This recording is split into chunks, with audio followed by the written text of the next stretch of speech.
이 신학자들이 논쟁 중에 제일 대표적인 논쟁이 신앙과 이성이라는 제목인데요. 근데 사실은 성경을 알면 사실은 해야 될 논쟁이 아닙니다. 할 필요도 없는 논쟁이고, 그래서 둘이 마치 대립되는 것처럼 믿느냐 아니면 즉 신앙이냐 이성이냐, 이성 아까 얘기했던 reason이죠. 근데 성경은 신앙이 합리적이라 그랬어요. 신앙이 reasonable하다 그랬으니까 두 가지를 대립해서 설명하는 것 자체가 의미가 없죠. 자, 실제로 보니까 하나님께서 우리에게 이렇게 초청하고 계십니다. 너하고 나하고 한번 함께 토론해보자, 이게 따져보자 이거죠. 자, 이사야서 1장을 한번 가보겠습니다. 신앙은 맹목적으로 무조건 믿는 거다 이렇게 생각하시지 마시고, 왜 이런 말씀을 드리는가? 오늘 보려고 하는 이 하나님의 말씀은 성경에 하나님께서 그러므로, 즉 어떤 이야기를 하다가 논리적으로 누구든지 다 수긍할 수 있는 결론 부분에 그러므로라고 하는 말을 우리가 사용하는데 성경에 무려 1000번이 넘게 사용이 됐고 바울 서신에는 130여 번이 사용됐습니다. 근데 그 중에서 오늘 우리가 공부하려고 하는 로마서에는 이 그러므로라고 하는 말이 32번이 나와요. 그러니까 얼마나 논리 정연하게 설명을 했으면 그러므로가 이렇게 반복 나올 수가 있겠습니까? 자, 이사야서 1장 18절, 이사야서 1장 18절. 이스라엘 백성들이 하나님께서 하시는 말씀 중에 이렇게 말씀합니다. 주가 말하노라, 이제 오라, 우리가 함께 변론하자. 너희 죄들이 주홍 같을지라도 눈같이 희게 될 것이요 진홍같이 붉을지라도 양털같이 되리라. 여기에 보면은 함께 변론하자. 그런데 이 변론이란 말이 우리 일상생활에서는 변호사가 어떤 피고인을 변론하는 이제 그런 것으로 하는데, 여기서는 뭐 쉽게 얘기하면 따져보자 이 말이죠. 네 말이 맞는지 내 말이 맞는지 let us reason together 이렇게 되거든요. 그러니까 reason이라고 하는 말이 성경하고 믿음하고 배치되는 게 결코 아니라는 것을 알 수가 있고요. 오늘 우리가 읽은 본문에도 합당한 섬김이라고 했잖아요. 우리가 헌신해서 우리의 몸을 산희생물로 하나님께 드리는 헌신은 너무나 리즈너블한 것이다. 그러니까 헌신을 안 하면 합리적이지 못한 사람이 되는 것이에요. 왜? 너무나 결론이 뚜렷한데 누구나 다 동의할 수 있는 결론인데 그 결론을 받아들이고 실천하지 않는다면 우리는 합당한 하나님 앞에 리즈너블 하지 못한 사람이 되는 것이죠. 자, 그래서 오늘은 이 로마서라고 하는 책을 4가지의 그러므로로 우리가 확고하게 한번 확인해서 충분히 납득했으니까 그러므로 우리의 몸을 산 희생물로 하나님께 드리자. 그런데 혹시 안 드리고 계신 분이면 오늘 이 말씀을 통해서 안 드리면 안 되는 거라는 것을 충분히 납득하셨으면 좋겠습니다. 자, 오늘 로마서 다시 본문으로 가시고요. 나눠드린 주보에 이렇게 기록했습니다. 하나님의 복음을 가장 논리적으로 계시해주고 있는 로마서는 왜 그러냐 하면요, 이 바울 서신은 나머지 서신들은 대부분 다 어떤 주제를 놓고 논리적으로 어떤 이 진리를 전개한 것이 아니라 어떤 특정한 사태가 일어났을 때, 어떤 특정한 상황이 발생했을 때 거기에 답변하는 방식으로 또는 거기에 대처하는 답입니다. 그래서 고린도 교회에서 일어난 문제에 대해서 답변을 한다든가 갈라디아에서 일어났던 교회의 문제점에 대해서 답변한다든가 이러다 보니까 어떤 주제를 놓고 논리적으로 설명하고 있는 그런 것보다는 어떤 상황이 발생한 것에 대한 답을 하나님께서 주시는 형식으로 되어 있습니다. 그런데 로마서는 전혀 그게 아니에요. 무슨 문제가 생긴 것이 아니라 하나님께서 당시에 로마라고 하는 로마 제국의 수도인 로마, 여러분 잘 아시는 all roads lead to Rome, 모든 길은 로마로 통한다. 결국은 로마에서 복음이 전 세계적으로 확산되는 것이 하나님의 소위 말하면 전략이었기 때문에 당시에 여러분이 생각할 때는 로마 시대의 그 도로 아시죠? 전 유럽을 아주 로마의 그 돌로 바짝바짝하게 해서 그 마차들이 다닐 수 있도록 닦아놓은 도로라든가 모든 유통망이라든가 이런 모든 것들은 하나님께서 복음을 전하기 위해서 마련해 놓은 모든 여건들입니다. 그렇죠. 언어도 하나로 헬라어로 당시에 또 라틴어로 통일되어 있었고요. 그래서 모든 여건 가운데서 이제 사도 바울이 로마에 있는 사람들에게 쓰는 서신의 형식이었지만 사실은 하나님께서 온 세상에 확산시키고 전파시키기 위해서 복음, 하나님의 복음이라고 하는 테마로 하나의 논문을 쓰셔서 그렇죠? 그래서 로마서 16장인데 이 로마서는 그런 의미에서는 바울 서신과는 독특하게 다르다는 거죠. 기초죠. 로마서가 딱 기초에 놓여 있고 나머지 12개의 서신이 그 위에 놓이게 되는 것이에요. 그래서 조금이라도 교리적으로 뭔가 우리가 확인을 하려면은 로마서로 가서 확인을 해야 정확한 논리적 근거를 찾아낼 수가 있다. 그래서 다시 돌아옵니다. 그래서 로마서는 이런 특징이 있다는 것, 가장 논리적으로 하나님의 복음을 계시해 주고 있는 로마서는 논리의 귀결에서 사용하는 접속사 그러므로가 여러 번 반복되어 나옵니다. 최근에 보니까 그 유명한 박지성 선수가 무슨 또 해설자로 등장을 했더라고요, 월드컵. 그래서 또 그 재미있는 그 표현을 또 들을 것 같아요. 그 박지성 선수의 그 이 언어적 습관은 뭐냐면 항상 때문에가 나옵니다. 때문에.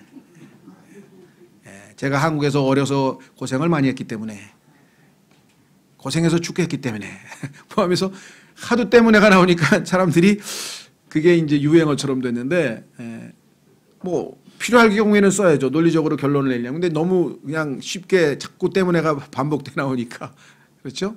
그런 얘기를 많이 들었어요. 한국에 있는 분들이 이 논리적 어떤 표현이나 아니면 글쓰기라든가 이런 게 약하고 표현력이 약하기 때문에 암기력은 굉장히 뛰어나고 그런 훈련을 한국에서 교육을 많이 시켰잖아요. 근데 논리적으로 자기 의사를 표현하는 것들을 제대로 배우질 못해가지고 외국에 가서 수필을 에세이 같은 거 쓰면은요 꼭 지적받는 게 뭐냐면 너는 아무 근거도 없는데 갑자기 therefore 왜 나왔냐 이게. 그러므로가 왜 나왔냐. 그러므로가 나온 뭐 근거가 있어야 될 거 아니냐 이게. 이게 논리 비약이 너무 심하다. 그래서 퇴짜를 많이 맞는다는 얘기를 들었어요. 근데 그것은 한국 교육의 맹점입니다. 따져서 그러므로 이렇습니다. 이렇게 되는데 아무 얘기도 없다 갑자기 그러므로 이렇습니다. 결론부터 내면 그다음에 중간에 과장이 생략이 돼 있잖아요. 그렇죠? 예. 자, 로마서는 안 그래요. 그러므로가 32번이 나오는데 그중에서 결정적으로 이렇게 딱딱 주제별로 확 우리가 4가지로 요약하면 로마서 전체의 복음을 우리가 확고하게 정확하게 이해할 수 있습니다. 자, 그래서 오늘은 4번의 그러므로를 통해 로마서를 요약함으로써 우리의 신앙생활을 정리해 보고자 합니다. 자, 첫 번째 그러므로라는 것은 뭐냐면 정죄의 그러므로라 그래요. 정죄. 그러므로 우리 모두가 율법의 행위로는 의롭게 될 수 없다. 정죄받았다. 하나님 앞에서 우리는 행위로는 절대적으로 정죄받은 사람들이다라고 하는 것이 결론이죠. 그래서 거기 나와 있는 성경 구절은 로마서 3장 20절에 그러므로 율법의 행위로는 어떤 육체도 그분의 눈앞에서 의롭게 될 수 없나니. 그러면 그 그러므로가 나올 수 있는 근거는 뭐냐. 첫 번째, 하나님께서 로마서 1장에서 복음을 소개하는데 첫 번째 단어가 진노예요. 여러분 어떠세요? 아이, 요한복음 3장 16절에 하나님께서 세상을 이처럼 사랑하사, 여러분들은 복음하면 사랑부터 떠올리는데요. 그거 틀렸다는 건 아닙니다만은, 그러나 진정으로 복음을 이해하고 있는 사람들은 하나님의 사랑 이전에 사랑받을 수 없는 자격, 사랑을 받을 수 있는 자격이 없는 자였던 우리, 하나님의 진노의 대상이었던 우리가 어떻게 하나님의 사랑이 대상이 됐는가, 하나님께서 우리를 어떻게 그토록 사랑하셨는지 그걸 이해를 하셔야만 복음을 이해하실 수가 있으시겠죠. 자, 그래서 로마서 1장으로 가면 복음은 하나님의 진노로부터 시작이 됩니다. 이것이 역설이에요. 하나님의 진노에 대해서 정확하게 이해하고 그것이 얼마나 두려운 일인지를 정확하게 이해하지 못하는 사람은 예수 그리스도께서 나를 위하여 십자가에서 죽으셨다는 사실이 실감이 나지 않을 뿐만 아니라 그 사랑이 내 마음에 전달도 되지 않습니다. 그래서 하나님은 전략가이시기 때문에 복음을 시작하실 때 하나님의 진노로부터 시작합니다. 내가 하나님의 진노의 대상이었다는 사실을 깨달아야 그 다음에 하나님께서 베푸신 은혜와 사랑이 내 마음에 들어오는 것이지, 그게 정확하게 이해가 안 되고 전달이 안 되기 때문에 많은 사람들이 복음을 잘 이해하지 못하거나 구원을 받았더라도 이게 뭐라 그럴까요? 우리 어머니 뱃속에서 건강하게 튼튼하게 태어나는 아이가 있는가 하면 굉장히 유약하게 태어나서 막 인큐베이터 들어가야 겨우 막 목숨 부지하는 그런 아이들도 있죠. 영적으로도 보면 그래요. 처음에 하나님의 진노와 두려움과 심판에 대해서 정확하게 이해하는 사람은 자기가 받은 사랑이 얼마나 소중한 사랑인지를 알아요. 그래서 그런 사람들은 하나님의 사랑을 절대 놓을 수가 없어요. 자기가 얼마나 비참한 존재했다는 것을 알기 때문에. 그런데 그것을 우리가 오늘날 불편해서 그랬는지 아니면 복음을 이해하지 못해서 그런지 복음을 전할 때 그 문제를 정확하게 터치를 안 해주고 그냥 하나님의 사랑과 은혜 막 이런 것으로 그냥 긍정적인 얘기부터 먼저 나가면 안 된다 이 말.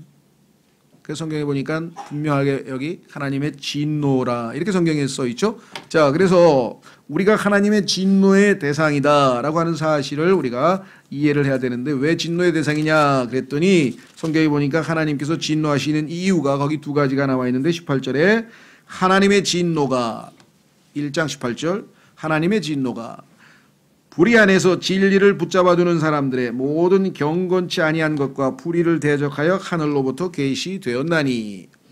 이유는 불경건, 하나님을 하나님으로 올바로 대하지 못하는, 즉 하나님과의 관계가 잘못된 것이고, 두 번째는 불의라 그래서 옳지 못하다.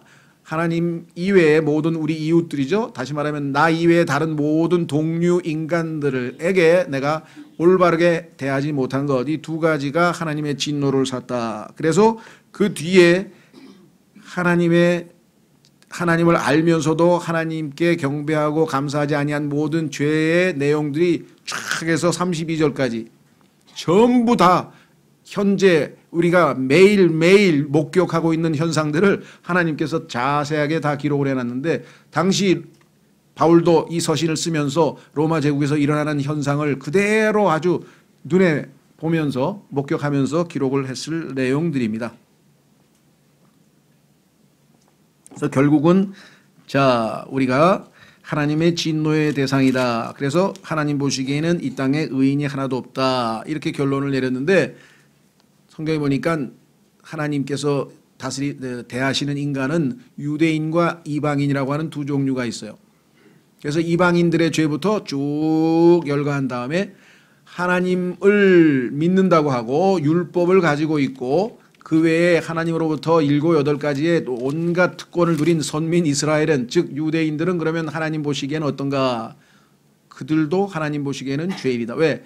율법을 가지고 있는 것이 중요한 게 아니라 그 율법을 지켜 행해야 되는데 유대인들은 지켜 행하지 못함으로 하나님 앞에 정죄받았다. 이렇게 해서 이방인들은 마음에 기록된 율법인 양심을 어긴 죄로, 유대인들은 기록된 율법을 어긴 죄로 인해서 하나님 보시기에 단 한 사람도 하나님 앞에 의롭다고 인정받을 인간은 이 땅에 하나도 없다. 그래서 로마서 3장 9절에 결론이 나왔습니다. 로마서 3장 9절에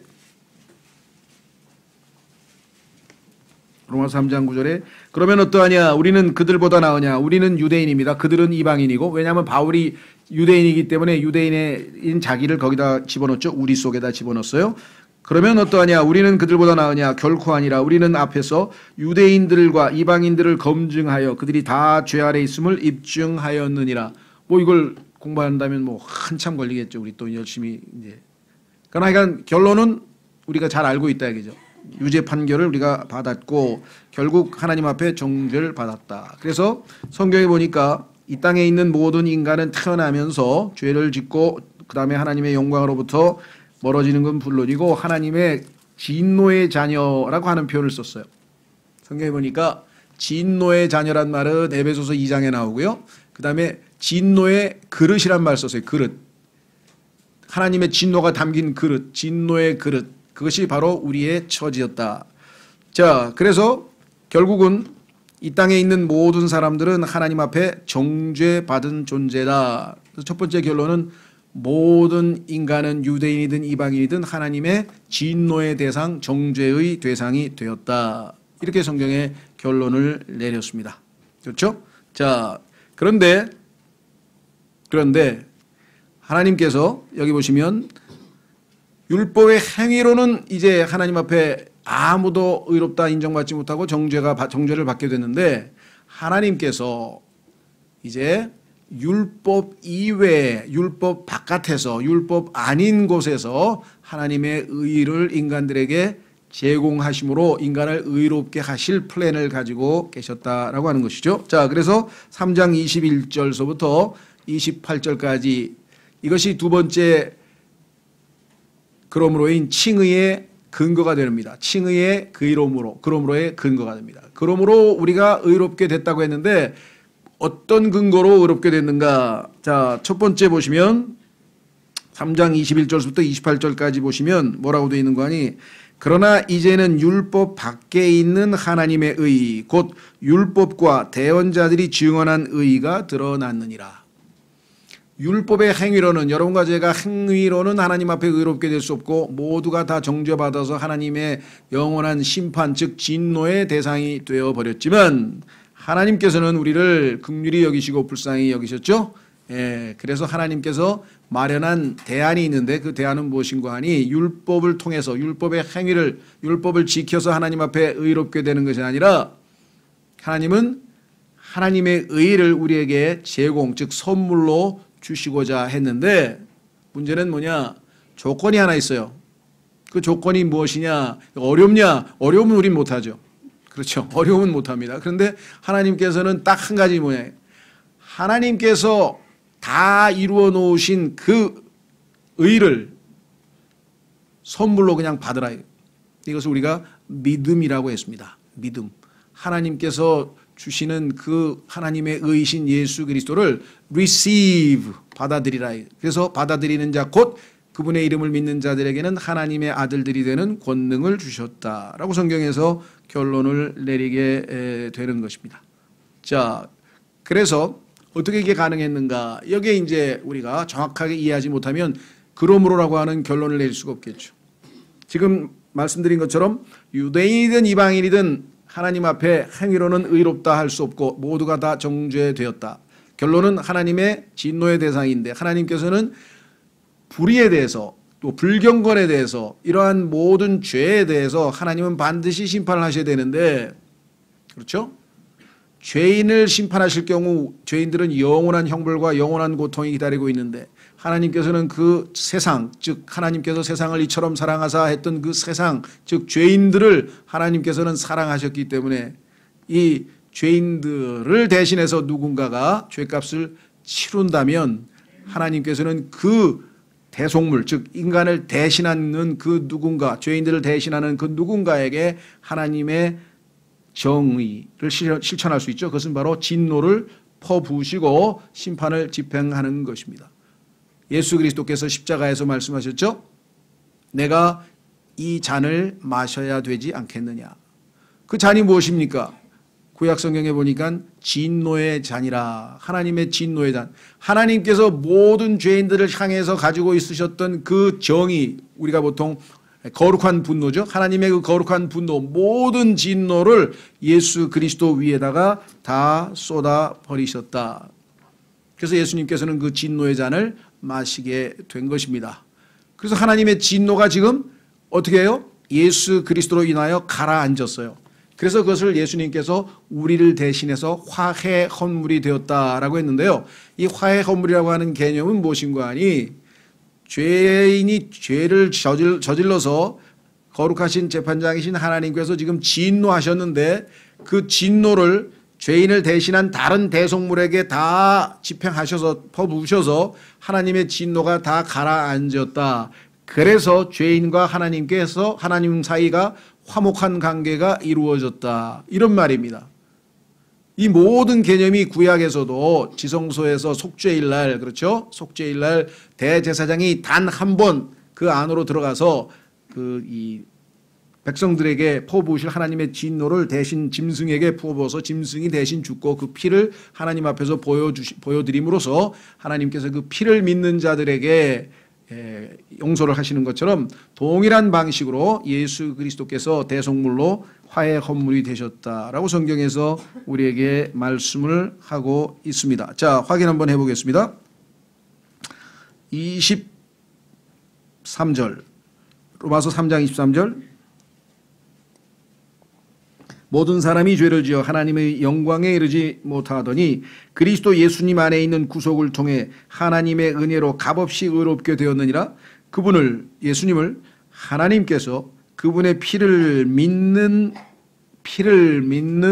믿음을 통한 화해 헌물로 제시하셨으니 이것은 하나님께서 참으심을 통해 과거의 죄들을 사면하심으로써 자신의 의의를 밝히 드러내려 하심이요. 자, 하나님께서 만약에 죄인들을 불쌍히 여기시고 죄인들을 사랑하셔서 죄가 많고 하나님의 진노가 가득하지만 그냥 참으시고 그냥 덮어버리시겠다, 그냥 넘어가 버리시겠다, 이렇게 하셨다면 하나님은 사랑과 긍휼이 넘치시는 하나님이시기는 하나 하나님은 불의한 재판관이 되어버리시는 겁니다. 그렇죠? 죄를 어마어마하게 지은 자들을 마땅히 심판하셔야 되는데 그 죄를 묻지 않고 그냥 덮어버린다면 사랑의 하나님이요 긍휼의 하나님은 되실지 모르지만 하나님은 불의한 재판관이 되는 거예요. 하나님께서는 그러실 수가 없죠. 자신의 거룩한 의로운 성품을 거스를 수는 없습니다. 그렇기 때문에 그건 성립될 수가 없어요. 그럼 하나님께서 지혜로우신 하나님께서 내신 지혜는 뭐냐? 하나님의 성품, 거룩하고 의로우신 성품도 그대로 보존하고 하나님의 사랑과 긍휼도 많이 베푸실 수 있는 방법이 무엇인가? 그것이 바로 십자가였다. 그래서 하나님은 죄에 대한 심판을 남김없이 하셨습니다. 예수 그리스도께서 절규하셨죠. 나의 하나님 어찌하여 나를 버리시나이까. 예수 그리스도께서는 십자가에서 하나님의 진노를 받으셨습니다. 그래서 하나님의 진노는 다 해소가 되셨죠. 하나님의 의는 집행되었습니다. 하나님의 정의는 이루어졌습니다. 그런데 그 모든 것들을 우리를 대신해서 자신의 아들에게 다 쏟아 부으셨다. 자신의 아들에게 다 쏟아 부으셨다. 그래서 하나님은 불의하시냐? 아닙니다. 의로운 심판을 다 하셨어요. 그렇죠? 하나님은 의롭다는 게 입증됐습니다. 동시에 그 아들을 예수 그리스도를 받아들이고 믿고 받아들인 사람들은 하나님께서 의롭다고 하셔도 전혀 불의하시지 않아요. 하나님은. 그러니까 하나님께서는 자신도 의롭고 예수 그리스도를 믿는 자들도 의롭게 하실 수 있는 그 바탕을 십자가에서 마련하신 것이죠. 그렇죠. 우리는 인간의 사랑은 그냥 슬그머니 덮어버리고 슬그머니 봐주면 좋을 것 같지만 그것은 사랑과 은혜와 긍휼은 될지 모르지만 의와 거룩함은 심각하게 손상당하는 것입니다. 하나님께서는 절대 그러실 수가 없기 때문에 자신의 아들이라 할지라도 십자가에서 엄하게 엄격하게 하나님의 의가 집행이 된 것입니다. 그렇죠? 따라서 이제 우리는 오직 예수 그리스도를 믿으면 하나님께서 그것을 의로 취급하시겠다. 그래서 성경에 보니까 아직 예수 그리스도를 믿지 않는 사람들에게만 하나님의 진노가 지금 남아있고 예수 그리스도를 믿는 사람들은 진노의 그릇이었는데 우리가 로마서 9장에 보니까 긍휼의 그릇으로 바뀌었어요. 그래서 하나님의 긍휼을 우리는 담고 다니는데 그렇지 않은 사람들은 예수 그리스도를 안 받아들인 사람은 하나님의 진노를 담고 다녀요. 얼마나 불행해요. 눈에는 안 보이죠. 그러나 성경에 하나님께서 그렇게 말씀하셨기 때문에 우리는 그것을 그대로 믿는 겁니다. 자, 한번 확인해 보겠습니다. 요한복음 3장 36절에 가시면 요한복음 3장 36절에 가시면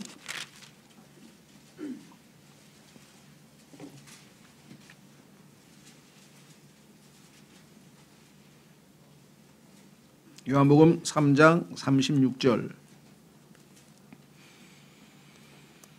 아들을 믿는 자에게는 영존하는 생명이 있고 아들을 믿지 않는 자는 생명을 보지 못하며 도리어 하나님의 진노가 그 위에 머물러 있느니라.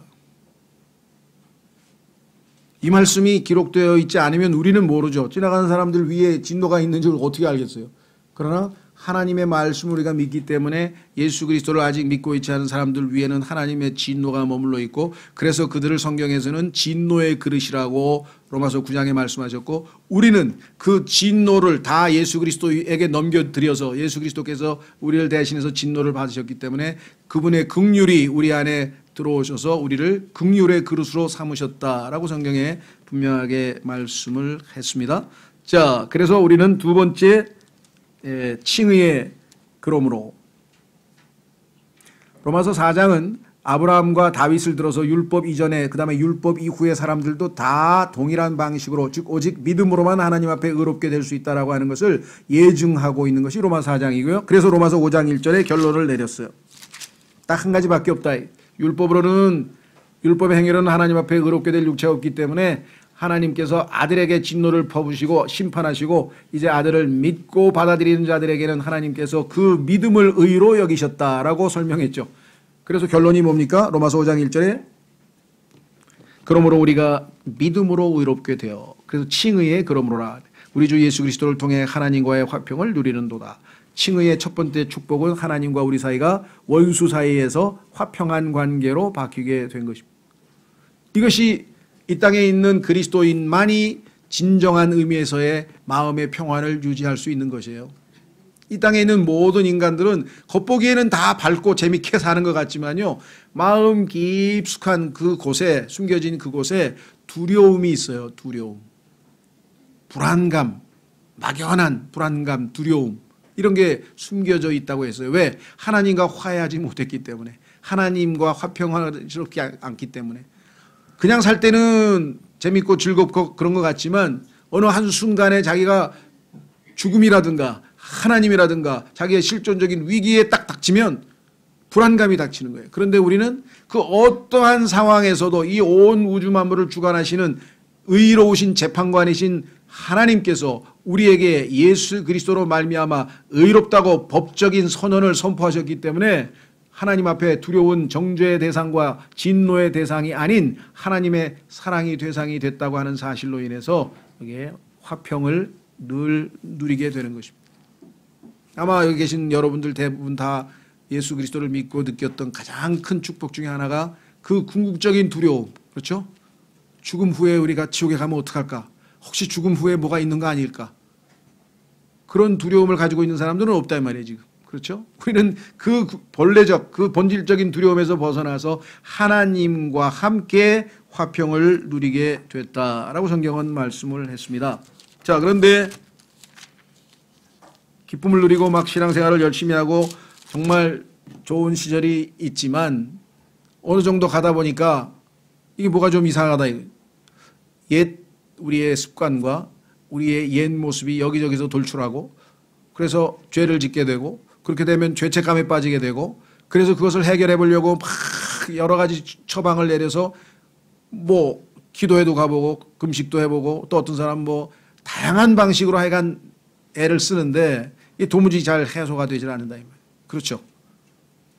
그래서 이제 혹시 내가 구원을 잃어버린 거 아니야? 혹시 이거 잘못 믿은 거 아니야? 내가 믿은 게 허상 아니야? 라고 하는 의심서부터 시작해서 다양한 형태로 이제 고뇌에 빠지게 되는 것이 모든 우리 그리스도인들의 그 다음 단계죠. 그래서 성경은 로마서 5장에서 로마서 8장이라고 하는 확신, 그러므로 이제 그리스도 예수 안에 있는 자들에게는 결코 정죄함이 없나니 라고 하는 확신으로 넘어가기 전에, 확신의 그러므로로 넘어가기 전에 중간에 어떻게 보면 산봉우리의 골짜기처럼 그 파인 골짜기를 우리가 거쳐가게 되어 있습니다.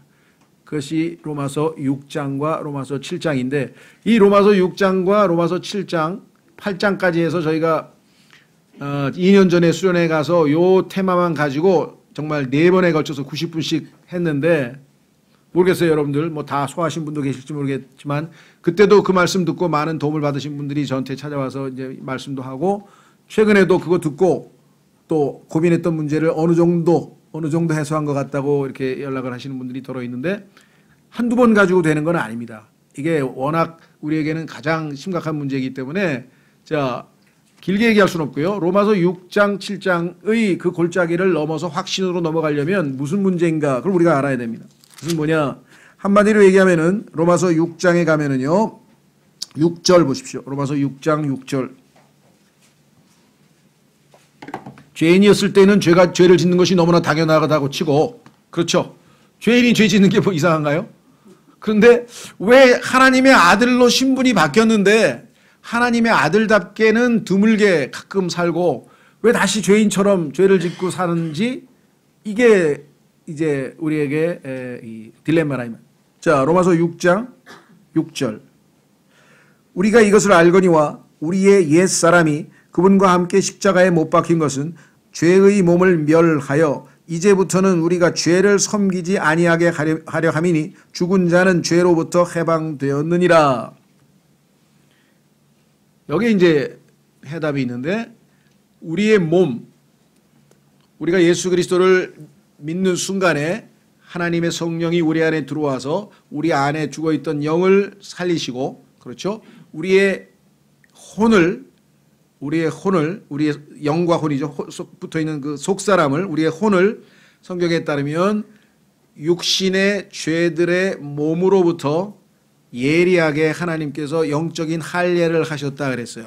하나님의 말씀의 칼이 들어와서 육신의 죄들의 몸을 벗어버릴 수 있도록 할례를 하셨거든요. 예. 그래서 우리가 이제 완전한 혼의 구속은 이루었지만 문제는 몸이에요, 몸. 성경에 따르면 이 몸은 예전에 우리가 가지고 있던 상태 그대로 있어요. 그래서 우리가 이 몸을 죄를 짓는 데 사용할 수도 있고 하나님께 영광을 돌리는 데 사용할 수 있고, 이제 내가 결정하는 데 따라서 이 몸은, 그런데 여전히 내가 잘못 결정을 내리면 죄를 지어서 죄의 종노릇을 할 수 있다, 이 말입니다. 그래서 이 몸의 구속이 아직 완성되지 않았고, 사도 바울의 고백처럼 내가 내 안에, 곧 내 육체 안에 죄가 거하는 것을 아노니 라는 로마서 7장의 고백처럼 우리 몸 안에 적을 이미 가지고 있어요. 이 죄가 그대로 들어있어요. 따라서 이 죄에게 속거나 이 죄를 섬기거나 하여간 어떤 방식으로 죄와 연루되면 우리는 신분은 하나님의 자녀이지만 행실은 죄인처럼, 옛날처럼 얼마든지 할 수가 있다는 것이죠. 그런데 이게 자주 실수를 하는 이유는 뭐 사람마다 다르겠습니다만은 오랫동안 이미 우리는 육신의 종, 성경에 따르면 육신의 종노릇 했고, 그 다음에 죄의 종노릇 했고, 마귀의 종노릇 하던 습관적으로 몸에 배어있는 육신을 따라 사는 삶이 우리의 습관입니다. 왜? 외부에서 자극이 오면 당연히 반응하는 거잖아요. 그렇죠? 그런 것처럼 우리가 거기에 익숙한 삶을 살다가 우리의 죽어있던 영이 살아나서 이제는 하나님의 말씀, 즉 내가 너에게 이르는 말들이 영이요 생명이라고 하신 것처럼 하나님의 말씀이 먼저 나의 속사람을 통해서 하나님의 말씀이 전달되고, 그 하나님의 말씀을 깨닫고 순종해서 내 몸을 하나님께 희생물로 드리면 하나님에게 쓰임받는 하나님의 도구, 의의 도구가 되고, 그렇죠? 의의 병기가 될 터인데, 문제는 그렇지 않고, 그렇죠? 일상생활에서 외부의 자극, 즉 육신으로부터 들어오는 자극에 먼저 반응을 해버리면 우리는 다시 죄를 섬길 수가 있다. 그래서 여기 나와 있잖아요. 6절에 해결은 무엇입니까? 하나님의 방식은 우리가 이것을 알거니와 우리의 옛사람이 그분과 함께 십자가에 못 박힌 것은 죄의 몸을 멸하여, 죄의 몸이 멸하였다. 그래서 이제 내 몸은 죄를 섬기는 몸이 아니다 이거죠. 여기 나와 있죠. 이제부터는 우리가 죄를 섬기지 아니하게 하려 함이라. 죄를 섬길 때에는 우리의 몸을 내주면 안 되고요. 그러면 우리는 다시 또 죄를 섬기는 거예요. 하나님을 섬길 때만 내 몸을 내가 산 희생물로 내어드리는 것. 이것이 이제 신앙의 승리의 비결입니다. 자, 그래서 13절로 6장 전체의 결론. 또한 너희 지체를 불의의 도구로 죄에게 내주지 말며 오직 너희 자신을 죽은 자들로부터 살아난 자로서 하나님께 드리고 너희 지체를 의의 도구로 하나님께 드리라. 자, 지체라고 하는 말은 영어의 멤버인데요. 멤버스라고 그러죠. 우리 멤버십이라고도 하는데, 우리의 몸은 몸통이 있잖아요. 몸통이 있고 그 다음에 머리가 삐져나와 있죠. 지체란 말이에요. 머리, 그 다음에 눈, 그 다음에 코, 그 다음에 귀, 그 다음에 입, 그 다음에 손, 그 다음에 발, 이렇게 7개의 지체들이 우리 몸통에서 다 이렇게 나와요. 그러니까 구체적으로 우리의 몸을 하나님 앞에 산 희생물로 드리라고 하는 것은 로마서의 발언이고, 그것을 더 구체적으로 표현하면 손을, 발을, 귀를, 코를 다 뭐예요? 죄에게 내주지 말고, 너무나 쉽게 죄에게 내주기 때문에 우리가 그 지체들을 죄를 위해서 사용하는 거예요. 하나님께 드리라. 그렇죠? 여러분들이 지금 발을 하나님께 드려서 여기까지 온 거 아니겠어요? 지금 귀를 하나님께 내어드려서 하나님의 말씀을 듣고 있잖아요. 그렇죠? 그게 다 지금 실제적으로 우리가 실천하고 있는 거예요. 그런데 이게 지속적으로 믿음 안에서 유지되어야만 신앙생활이 지속되지, 예배당 끝나고 집에 가서부터 그 다음에 갑자기 죄에게 빌려주면 그때부터 이제 다시 또 죄의 종노릇이 된다 이 말이에요. 자, 그래서 죄 문제는 주님께서 우리가 죄의 몸이 멸하였다라고 하는 말씀을 믿음으로 우리가 이겨낼 수 있고요. 두 번째 7장으로 가면 24절 7장 24절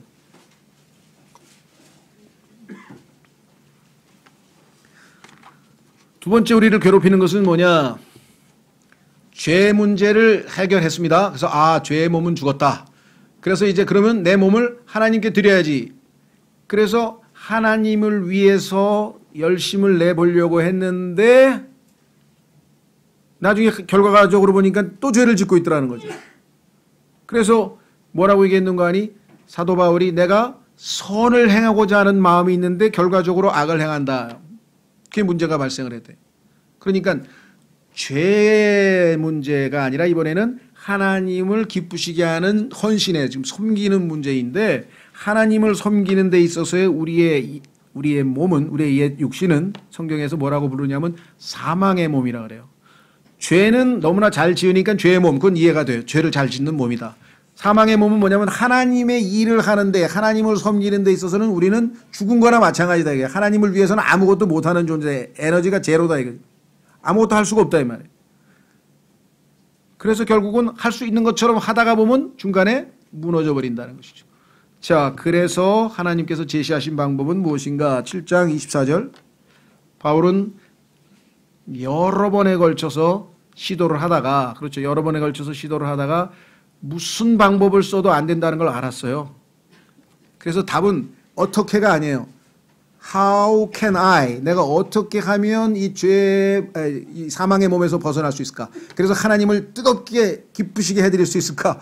어떻게 하면? 근데 이미 질문 자체 잘못됐어요. 왜? 어떻게 해도 안 된다가 답이에요. 왜? 육으로 난 것은 육이요. 육은 무익하니라. 육으로 난 것은 육이요. 이 육은 무익하니라. 하나님을 위해서는 아무것도 할 수 있는 게 없다라는 사실이죠. 그렇다면 이제 한 방법은 뭐냐?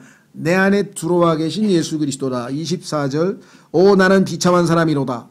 이 사망의 몸에서 여태까지는 어떻게 하냐면요. 누가 나를 건져내려가 아니라 이 사망의 몸에서 내가 어떻게 벗어날 수 있을까라고 고민하다가 하나님께서 지혜를 주셔서 그것이 불가능한 것이구나. 그렇잖아요. 어떻게 쇳덩어리가 떠요? 아무리 노력을 해도 쇳덩어리는 뜰 수가 없어요. 아무리 노력해도 쇳덩어리는 안 떠요. 그럼 뭐예요? 쇳덩어리를 배 위에 올라타면 떠요. 그래서 그 배를 불러야 돼. 배를 불러야 돼. 여기 나와 있잖아요. 답은 25절. 예수 그리스도 우리 주를 통하여 내가 하나님께 감사하노라. 주님이 필요. 여러분 어떠세요? 처음에는 그 차를 아주 옛날에 차를 처음 사서는 아무것도 모르잖아요. 무지하니까. 근데 어느 날 갔더니 이게 방전이 됐는지 하여간 배터리가 나가서 아무리 돌려도 안 되는 거예요. 한 20번을 돌렸나 봐.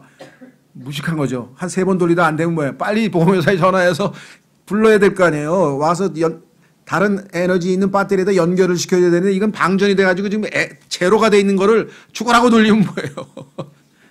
우리가 하고 있는 게 바로 그게 죽으라고 돌리는 거야. 부르르르 하고 그냥 시끄러운 소리만 나다가 안 돼요. 누구 말 맞다나 안 되는 줄 알면서 왜 그랬을까? 안 돼요. 안 돼. 그래서 뭐예요? 부르면 와요. 와요. 그 사람이 딱 해가지고 새 건전지에다가 연결을 딱 시켜줘. 그러면 탁 돌리면 부릉꽝 하면서 금방 되잖아요. 바울은 이제 뒤늦게 그걸 안 거예요. 근데 이게 말로는 쉬운데요. 너무나 잘 안 돼. 우리가 자아가 있기 때문에 뭘 하나님을 내 기쁘시게 해보려고 합니다. 근데 그게 잘못된 거 아니에요. 열심히 해야 돼요. 그러다가 이게 아니구나라고 하는 것을 알게 됩니다. 근데 대부분의 사람들은 아직 답을 못 얻었어요. 그러다 보니까 좌절해서 혹시 나 거듭나지 않은 거 아니야? 혹시 성령이 내 안에 안 계신 거 아니야? 아니 성령이 계시고 거듭났는데 왜 이렇게 안 되는 거야? 라는 의심을 하게 되잖아요. 그렇죠? 근데 그게 아니고 우리가 요령이 없어서 부르면 되잖아요. 부르면 내 안에 계신 주님 도와주세요. 요즘 말 맞다나 주님 도와주세요 하면 되는데 끝까지 하려고 하다 보니까 주님이 있다가 계속 해보라고 이렇게 도움의 요청을 청하는 순간에 문제는 금방 해결이 되는 거라 이 말이죠. 그렇죠? 예, 그래서 비록 우리가 로마서 6장에서 죄의 몸에 의해서 속아서 자꾸 죄를 짓고 우리가 로마서 7장의 사망의 몸 때문에 주님을 섬기는데 비참하게 선을 행하려고 하다 악을 행하고 그런 고통 가운데 있더라도 결코 문제가 우리의 구원이 상실되거나 그것이 아니라 이 말입니다. 그렇죠. 그래서 결론은 뭐예요? 아무리 죄의 몸이 나를 죄를 짓게 하고 아무리 사망의 몸 때문에 내가 비참하더라도 결코 정죄함을 당하는 게 아니다. 이거. 왜? 우리는 그리스도 예수 안에 있기 때문에. 그래서 이 모든 것에도 불구하고 우리는 확신 있게 구원을 확신할 수가 있다. 그것이 바로 확신의 그러므로입니다. 그리고 로마서 8장은 성경에서 가장 위대한 장이라 그랬어요. 이구동성으로 누구든지. 왜? 거기에는 하나님의 구원의 역사가 종합되어 있어요. 그래서 마지막 예수 그리스도의 재림에 대한 얘기까지 나와 있고 구원의 확신에 대한 이야기가 31절부터 39절까지 나와 있고, 그래서 로마서 8장을 읽는 순간에 우리가 이제 정말 그리스도 예수 안에 있는 자들에게는 결코 정죄함이 없다라고 하는 위대한 선언을 듣게 됩니다. 이 확신이 없으면 로마서 6장 7장에서 시달릴 때 자꾸 불안해지고 자꾸 또 구원을 잊어버린 것 같고 막 위축되고 막 이렇게 되는 거예요. 결국은 우리에게는 로마서 8장에 확신의 그러므로가 있어야 하고, 이것이 우리로 하여금 그 다음 단계로 이제 결코, 그렇죠? 우리에게는 아무런 정죄가 없다라고 하는 확신을 가지고 그 다음에 이제 우리가 우리의 몸을 주님께로 헌신해서 드리게 되는데, 그 헌신의 근거는 무엇인가? 하나님께서 이제 우리의 이 몸을 통해서 하나님의 아들의 성품을 이 땅에서 나타내 보이시기를 원하시는 거예요. 그렇죠? 로마서 8장 한번 보겠습니다. 29절. 로마서 8장 29절.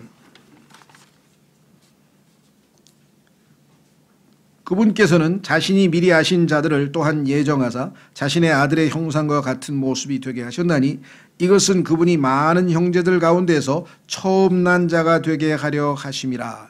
그러니까 우리를 구원하셔서 하나님의 최종적인 마지막 목적은 우리를 예수님처럼 만들어서 예수님과 함께 창세 전에 누리시던 교제와 기쁨과 모든 것을 향유하기를 원하신다.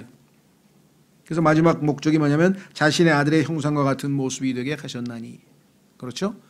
자, 그래서 이 예수 그리스도께서 우리 안에서 조금씩 형성되어 가는 거죠.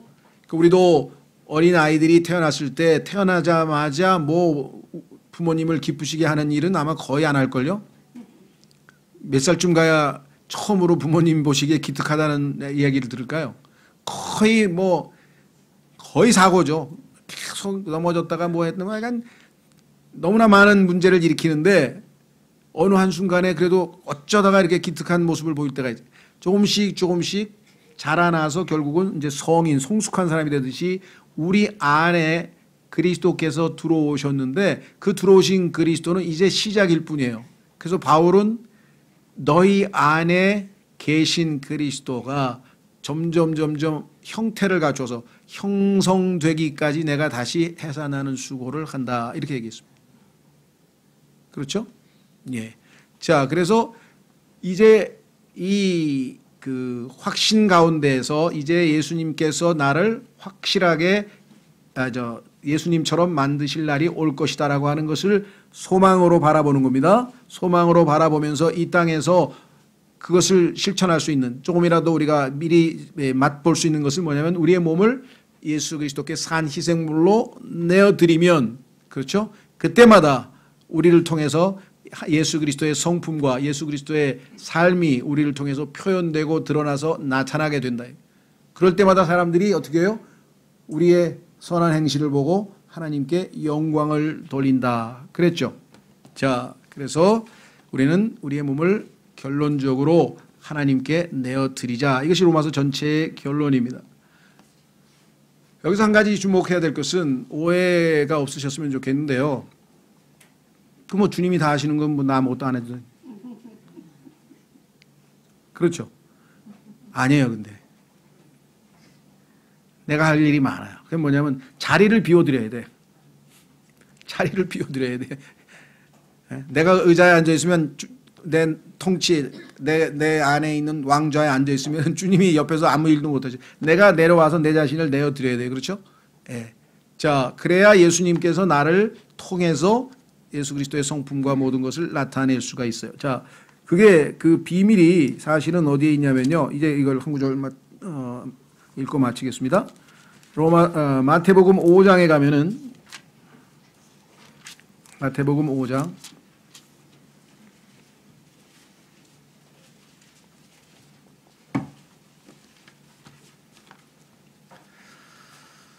마태복음 5장에 가면은